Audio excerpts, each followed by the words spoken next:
1-to-1 ஆன்மீக நேயர்களுக்கு அன்பு வணக்கம். நம்ம சேனல்ல தொடர்ந்து சுவையான பல ஜோதிட விழிப்புணர்வு நிகழ்ச்சிகளை பார்த்துட்டு வரோம். அந்த வகையில இன்னைக்கு நம்ம பார்க்க போறது முதலமைச்சர் விஜய் அவர்கள் கட்சி தொடங்கிய நாளும் முதல்வராக பதவியேற்ற நாளும் அஷ்டமி திதியில இருக்கு. பொதுவா அஷ்டமி நவமி திதிகளை நல்ல காரியங்களுக்கு பயன்படுத்த மாட்டோம். ஆனா விஜய் அவர்களுக்கு மட்டும் இது எப்படி கை கொடுத்தது அப்படிங்கறத மூத்த பத்திரிகையாளரும் ஜோதிட ஆய்வாளருமான திரு ராஜேந்திரன் அவர்களிடம் கேட்டு தெரிஞ்சுக்குவோம். வணக்கம் சார். வணக்கம்மா. சார், பொதுவாக அஷ்டமி நவமி திதிகளை நம்ம நல்ல காரியத்துக்கு பயன்படுத்த மாட்டோம். ஆனால் விஜய் அவர்கள் பதவி ஏற்ற நாளும் கட்சி தொடங்கிய நாளும் அஷ்டமி திதியில இருக்கு அப்படின்னு சில ஜோதிடர்கள் பேசிட்டு வராங்க. அது அவருக்கு மட்டும் எப்படி சார் சக்ஸஸ் ஆனிச்சு? இல்லை, பொதுவாக நம்ம வந்து அஷ்டமி நவமி திதிகளை பற்றி ஏற்கனவே ஒரு வீடியோலையும் நம்ம நல்லா தெளிவாக பேசியிருக்கோம் இல்லையா. மொத்தம் வந்து பார்த்திங்கன்னா 14 திதிகள். 15வது திதியாக அவர் பார்க்கும்போது ஒன்று அமாவாசை வரும், இன்னொன்று பௌர்ணமி வந்துடும். ஒன்றும் இல்லை, இப்போ நம்ம தமிழில் 1 2 சொன்னோம்னா என்ன சொல்லுவோம்? 1 2 3 4ன்னு 14 வரைக்கும் சொல்லுவோம்ல. அது மாதிரி வடமொழி சொல்லலை.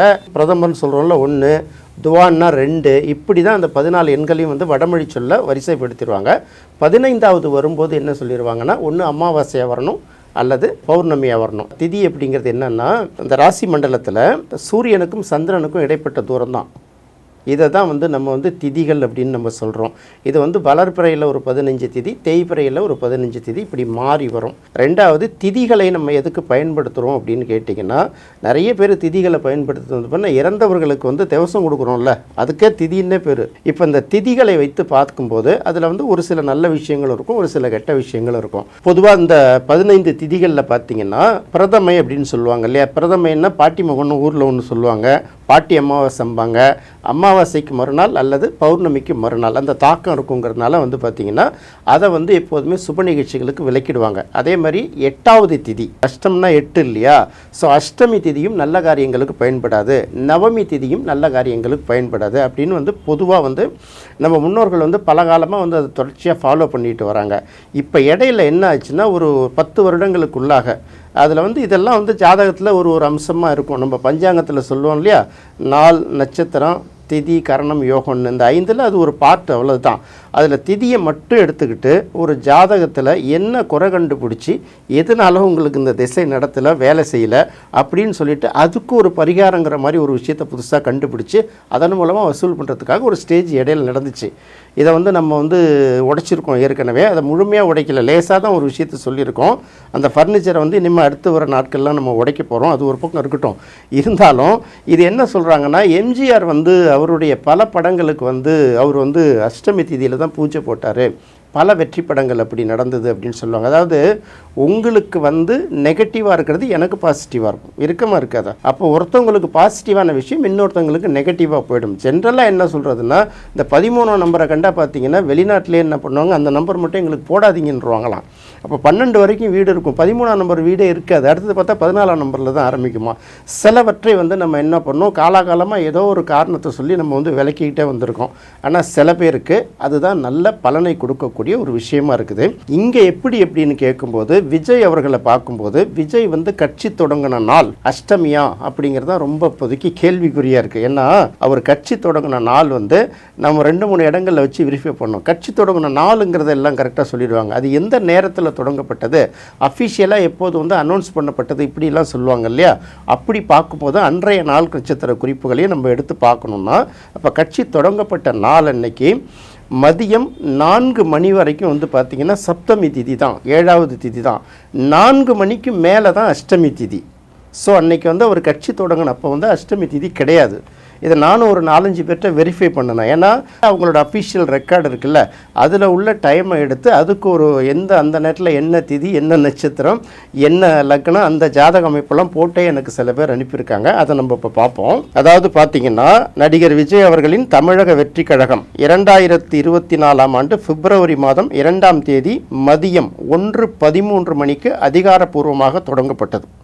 இதுதான் வந்து பார்த்திங்கன்னா அவங்க கட்சி தொடங்கின அந்த நேரம். அதுக்கப்புறம் ஜோதிட ரீதியாகவும் கட்சியின் அறக்கட்டளை ஆவணங்களின் படியும் சென்னையில் மதியானம் 1:13ங்கிறது தான் துல்லியமான நேரமாக குறிக்கப்பட்டிருக்கிறது அப்படின்னு ஒரு பக்கம் சொல்லிட்டு அன்றைய நாளில் என்ன நிலவரம் அப்படிங்கிறத வந்து நமக்கு வந்து வெளியிட்டிருக்காங்க. அவங்க கட்சி ஆரம்பித்தது வந்து 2ஆம் தேதி தான், பிப்ரவரி மாதம் 2ஆம் தேதி 2024.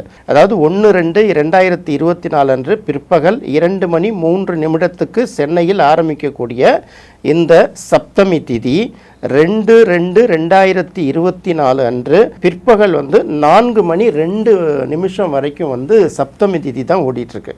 அதனால் அஷ்டமி திதியில் தான் அவர் கட்சி ஆரம்பித்தார் அப்படிங்கிற சொல்கிற தகவலே தவறுங்கிறத பல்வேறு ஜோதிடர்கள் உறுதிப்படுத்தியிருக்காங்க. இப்போ நான் ஏன் அதை உறுதிப்படுத்தலைன்னா, நான் அதை பெருசாலாம் எடுத்துக்கிறது இல்லை, அதனால் நம்ம அதை பெருசாக பேசுகிறதும் இல்லை. திதி சூனியத்தை வைத்து சில விஷயங்கள் பேசிகிட்டு இருப்பாங்க. திதின்னா என்ன, இந்த திதியில் பிறந்தா வளர்பிறையில் பிறந்தாலோ தேய்பிறையில் பிறந்தாலோ இந்தந்த ராசிகள் வந்து திதி சூனியம் அப்படின்னு சொல்லிட்டு அதுக்கு சில பரிகாரத்தை சொல்கிறவர்கள் இருக்காங்கல்ல, அதெல்லாம் உண்மையா பொய்யாங்கிறதெல்லாம் நம்ம வந்து அடுத்த கட்ட நிகழ்ச்சியில் பார்க்க போகிறோம். அதனால் அப்படி பார்க்கும்போது விஜய் வந்து கட்சி தொடங்கின நாள் அஷ்டமி திதி அல்ல, கட்சி தொடங்கப்பட்ட நேரம் வந்து சப்தமி திதி தான். இவர் வந்து மத்தியானம் 1 மணிலேருந்து 2 மணி வரைக்கும் எடுத்துக்கிட்டால் கூட 4 மணி வரைக்கும் அன்றைக்கி வந்து சப்தமி திதி தான்.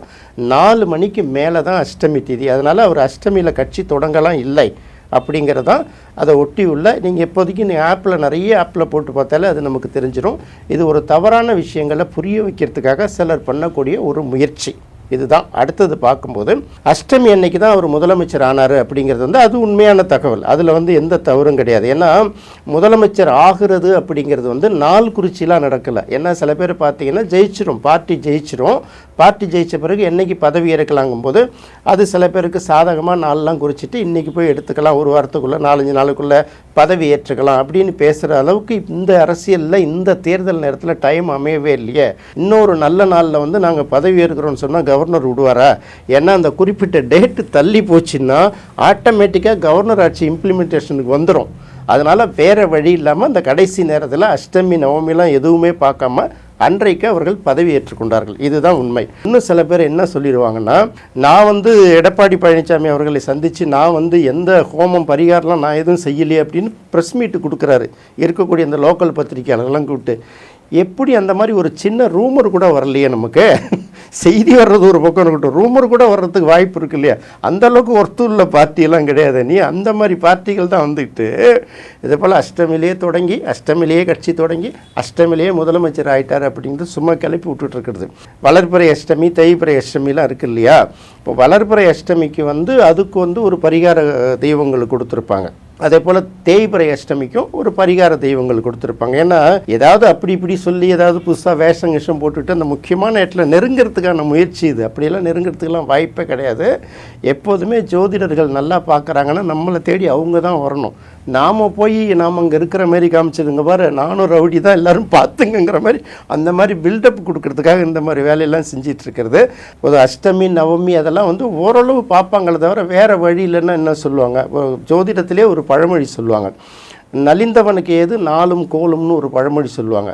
ஒருத்தனுக்கு சாப்பாடே இல்லை, நேற்றுலேருந்து 2-3 வேலைக்கு மேலே பட்னியாக கிடக்கிறான். அந்த நேரத்தில் பார்த்து யாரோ ஒருத்தன் சாப்பாடு கொண்டு கொடுக்குறப்ப எப்படி இருக்கும், அவனுக்கு பசி தாங்க முடியுமா? முதல்ல எதையாவது சாப்பிட்ணுன்னு வாயில் வைக்கிறப்ப, டேய் சாப்பிடாத, இது வந்து நான்வெஜ், இன்றைக்கி அம்மாவை சொன்னால் கேட்பான் அவன். அஷ்டமியா நவமியா அவனோடக்குன்னு எழுதப்பட்ட ஒரு விஷயம் இருக்குல்ல, அது நடக்கும். இதில் வேணா இப்போ நடக்கக்கூடிய சில விஷயங்கள் முன்னது போயிட்டுருக்குமே தவிர இவங்க சொல்லியெல்லாம் அங்கெல்லாம் யாருமே கேட்க மாட்டாங்க. இவனுக்கு தாத்தன்லாம் அங்கே ஆல்ரெடி அங்கே ஒரு 500 பேர் உட்காந்துருக்கான். இந்த முழு பூசணிக்காயை சோற்றில் மறைக்கிற கதையாக சப்தமி திதி ஈவினிங் 4 மணி வரைக்கும் இருக்குது. இவர் கட்சி தொடங்கினது 2 மணிக்குள்ளே முடிஞ்ச சப்ஜெக்ட். அதில் அப்புறம் எப்படி தேய்பிறை அஷ்டமி வந்தது அப்படிங்கிறது தான் தெரியல. அஷ்டமி நவமி பற்றி தெரிஞ்சுக்கிறதுக்கு முன்னாடி அதை பேசுகிறவங்களை பற்றி தெரிஞ்சுக்கணும் அப்படிங்கிறத தெளிவுபடுத்தியிருக்கீங்க சார். ரொம்ப நன்றி சார். நன்றிம்மா. நேயர்களே, இந்த நிகழ்ச்சி உங்களுக்கு ரொம்ப பிடிச்சிருக்குன்னு நினைக்கிறேன். மீண்டும் மற்றொரு சுவையான நிகழ்ச்சியில் சந்திப்போம். நன்றி, வணக்கம்.